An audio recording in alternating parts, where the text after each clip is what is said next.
Ah, that sound. Nostalgia summed up in analog music and 2 sound effects. Ding, dong. Yes, you may remember the old Sierra intros. Hey weirdos, this is Joshua with a very weird fantasy games, the channel where it's weird to not be weird. Today we're deep diving into one of the greatest passions of my youth and also some of the most nostalgic and passionate thoughts of my current adulthood. Yes, the point and click adventure games. I'm going to give you recommendations that are going to make you fall in love with men, women, zombie pirates, and lovable undead in a non-weird way. Yes, this is our top 10 adventure games.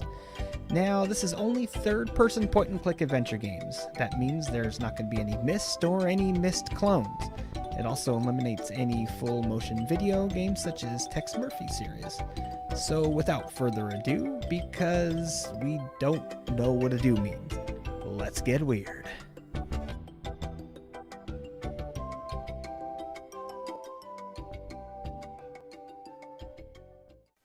Number 10.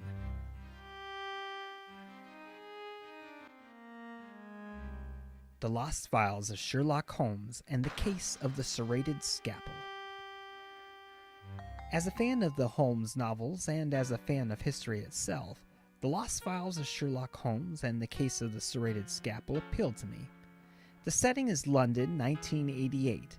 Jack the Ripper is on the loose, and nobody but our heroes, Sherlock and Dr. Watson, can make heads or tails of it. The animation's charming. The dialogue is that of a Sherlock mystery itself. You play as a tandem pairing between Sherlock and Watson, and you truly do investigate. There's lab analysis, acquiring clues, interviewing witnesses, and as such, the entire world is interactive. You can look at everything and talk to everyone, or at least it seems like it. This game is far from elementary due to its pixel hunting, but that's part of the investigative charm in my opinion. This incredibly satisfying game comes in at number 10.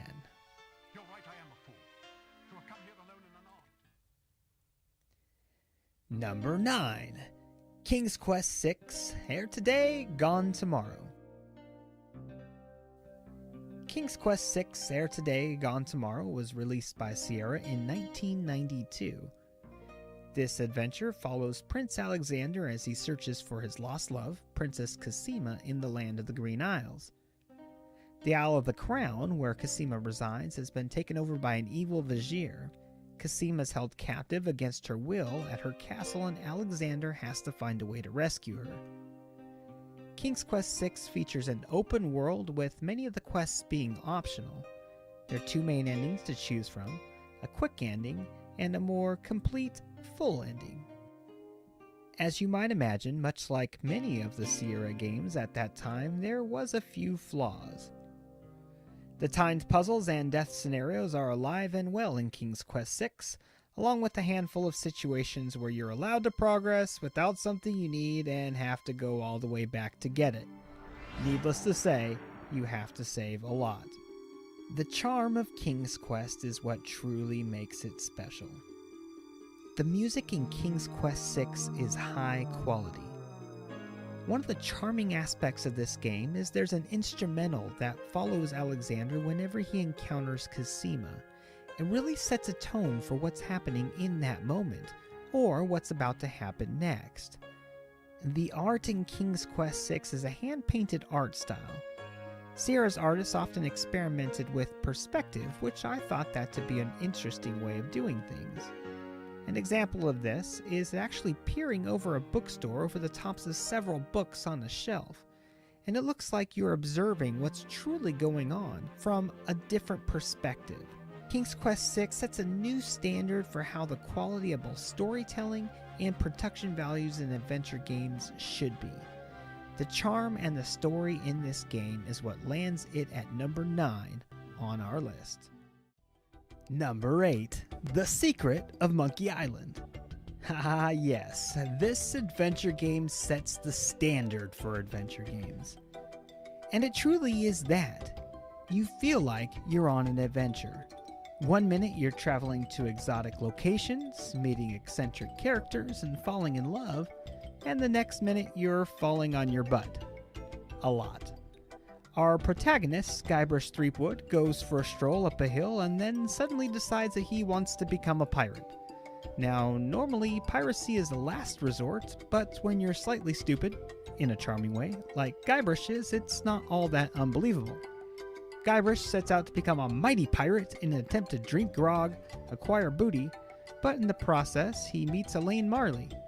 Suddenly, he wants to get booty and to get that booty. Now, while I've yet to figure out what the secret actually was, this game is perhaps the funniest game that I've ever played and has the most memorable music in adventure history. Whether you're a seasoned adventurer or a wannabe, this is a fantastic play that will have you coming back. The playability has become even greater when they re-released the game with new voice acting, graphics, and even a hint system. Perfect for sharing the passion with the next generation and with our kids. Just keep them away from the grog.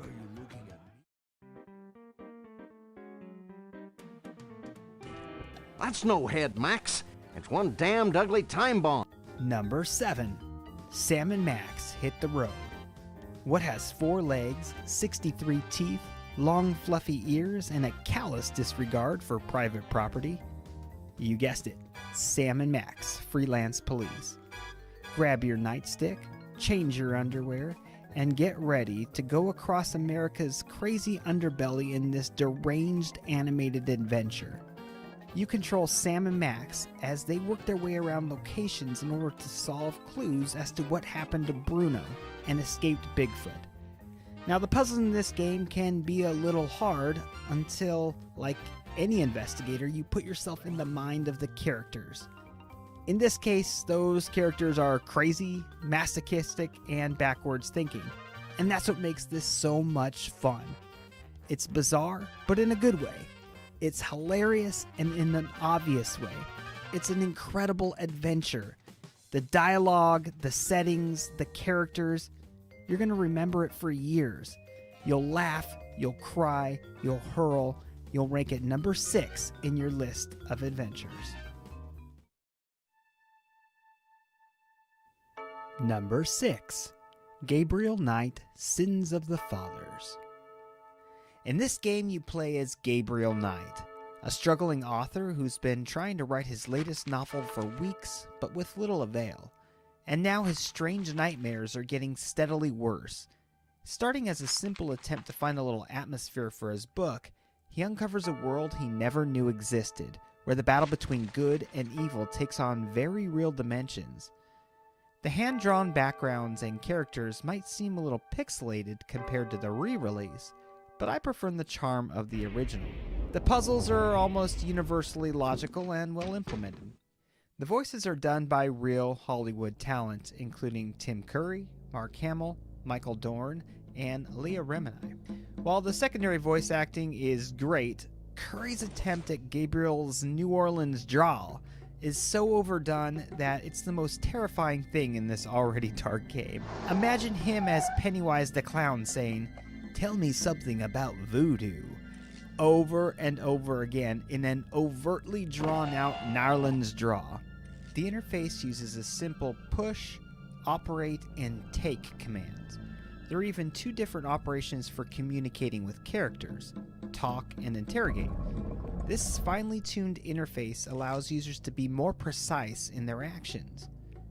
The mysterious premise is the perfect hook to pull off players of the supernatural world of voodoo-haunted New Orleans. The player follows Gabriel step by step as he interrogates witnesses, finds clues, and slowly pieces the puzzles together. It's a powerful, provoking work of art, and while not for children, it will most certainly appeal to anyone mature enough to handle its dark and ominous story. With a gripping storyline combined with great investigative gameplay earns Gabriel Knight 1 Sins of the Fathers its place at number 6 on our list. Number 5. The Curse of Monkey Island. 1997 saw the triumphant return of Guybrush Threepwood who's fallen butt backwards into finally becoming the mighty pirate that he originally set out to be. Gone is Ron Gilbert, but in comes some incredible upgrades. The third game changed the look, the sound, and the feel of the series considerably, but kept the familiar humor that we'd all come to love. The stunning graphical overhaul was evident from the get-go. Gone was the darker, more realistic pixel art look of LeChuck's Revenge, and in its place was a more vibrant, hand-painted cartoon style that still looks great today. It also managed to introduce some excellent new character additions like Murray the Talking Skull, who in my mind is one of the most funny mood setters of any adventure game that I've ever played. What are you gonna do? Headbutt me? I'll think of something. Could you pick me up so I can bite you? The most important addition to the series, however, was the inclusion of voiced characters. They could not have done a better job at casting Guybrush Threepwood's voice actor with Dominic Armato. This is evidenced by the fact that Telltale brought back Armato when they redid Monkey Island series in their episodic adventures. There are new jokes, new settings, new locations, new storylines, and new standards set, and in doing so, this has earned Curse of Monkey Island firmly entrenched at number 5 on our list. Number 4. The Secret of Monkey Island 2, LeChuck's Revenge. Monkey Island 2, LeChuck's Revenge takes place a few months after the original left off. Guybrush Threepwood, the now more mature and quick-witted pirate, has been fabricating his story all over the Caribbean about how he defeated LeChuck, so much so that everyone has been quite sick of it. Guybrush, now determined to prove his worth, begins to search for the most wanted and best-known pirate treasure in the Caribbean, none other than the legendary Big Whoop. The story unfolds in much the same way the prequel did, leaving many mysteries that add up and aren't solved until later. In the last game, Guybrush Threepwood was the perfect character for his environment. Determined yet clumsy, unaware yet hilarious, geeking yet ever so charming. In this installment, he's more quick-witted, but still manages to be much funnier than the first game, which is a big accomplishment. The graphics and the interface have much the same feel as Monkey Island 1. The music has lessened a bit, but there are more environmental effects. The puzzles are absolutely superb, and the newly introduced characters such as Largo and the cartographer provide wonderful dialogue. The non-linearity of this game is tremendous. The multiple island feature is present here, and it works great. It's rare to run into an occasion where you can't solve at least 6 different puzzles at one time. The only thing holding this game back is the era in which it was made. It doesn't have the voice acting that the later games had, and thus we cannot easily appreciate just how incredibly funny these characters are. But you can download the re-released games with updated graphics, score, and voice acting. That helps its replayability and also helps earn LeChuck's Revenge its place at number 4 on our list. Number 3. Grim Fandango. By 1998, the adventure game genre was not exactly in its glory days, but some would say that they saved the best for last. Grim Fandango is a tale of a skeletal travel agent, Manny Calvera's 4-year journey through the land of the dead. It infuses the adventurer with film noir atmosphere, jazz, beat culture, and covert and overt sarcasm, all glued together with LucasArts' traditional trademark humor. A cornucopia of influences that mesh as well as any game ever made. Grim Fandango is the host of the most breathtaking environments of any adventure game made. Every location is a mix of visual and sound masterpiece. The Land of the Dead is home to unforgettable characters. You'll visit magical places like the seedy Casablanca-inspired Rubacava, and a coral mining plant at the edge of the world. All this is set to Peter McConnell's classic score that's a masterpiece in its own right, mixing jazz, mariachi, and classical film score influences. As we mentioned in the beginning of this review, 1998 wasn't a time when adventure games were at the top of gamers' priority list, so the fact that such an incredible game didn't sell well may have single-handedly ended the golden age of adventures. But the unique alchemy of incredible graphics, funny lines, clever puzzles, great environments, incredible score, and memorable characters lands Grim Fandango easily at number 3 on our list.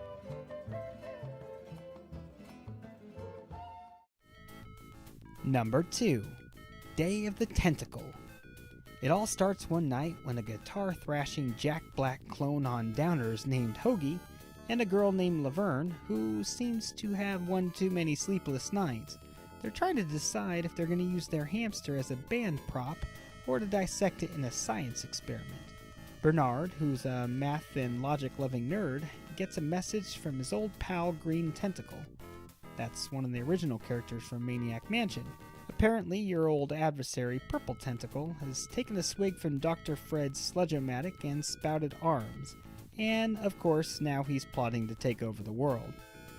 In an effort to stop him, Dr. Fred sends the three back in time in order to turn off the Sludge-O-Matic machine. At this point, I think you're getting the idea of what kind of a nutty adventure that you're getting yourself into. And oh yeah, it's good.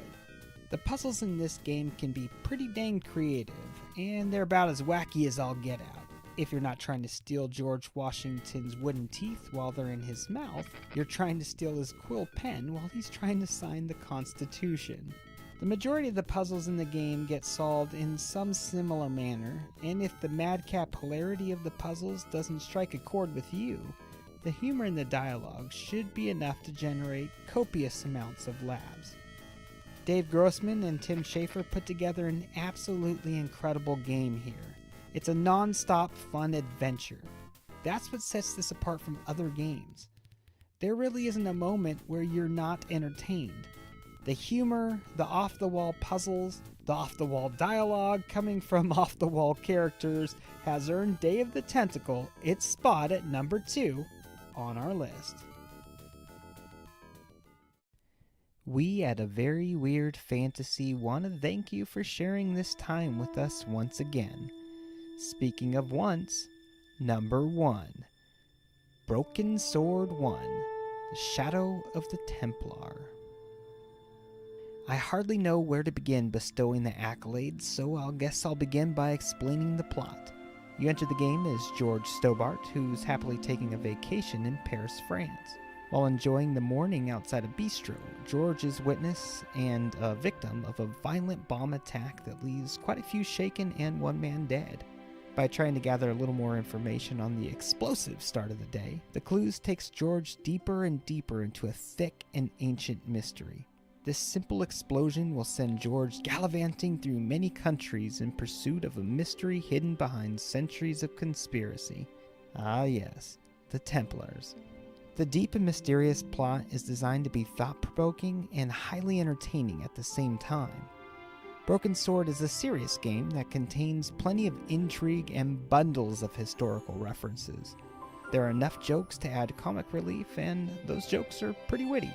The screens are detailed and inviting. The voiceover acting is also of supreme quality, and it seems like this game never runs out of delightful dialogue. The score is ambitious and beautiful, and adds a very cinematic feel to the whole experience. As George travels from country to country, you're greeted with music that complements the scenery and really draws you in. This makes the concept of George traveling to another country much more convincing. The gameplay in Broken Sword is smooth and intuitive, has inventory-based puzzles and easy-to-use point-and-click reference. The puzzles are very well integrated into the plot. They're also moderately challenging, including one infamous puzzle that will leave you pulling your hair out. GOAT! If you haven't experienced Broken Sword, The Shadow of the Templars, drop whatever it is that you're doing and immediately push this one to the top of your list, just like we did. This is the greatest game of all time. It's the GOAT. P.S. Code Puzzle. Well, there you have it. A very weird fantasy games, top 10 point-and-click adventures.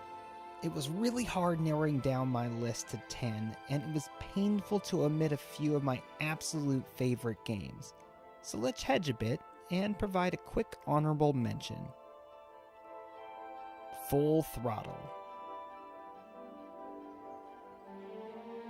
Indiana Jones and the Fate of Atlantis. Black Mirror series. The Book of Unwritten Tales series.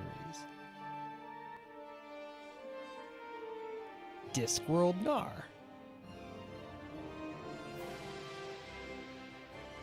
And The Longest Journey.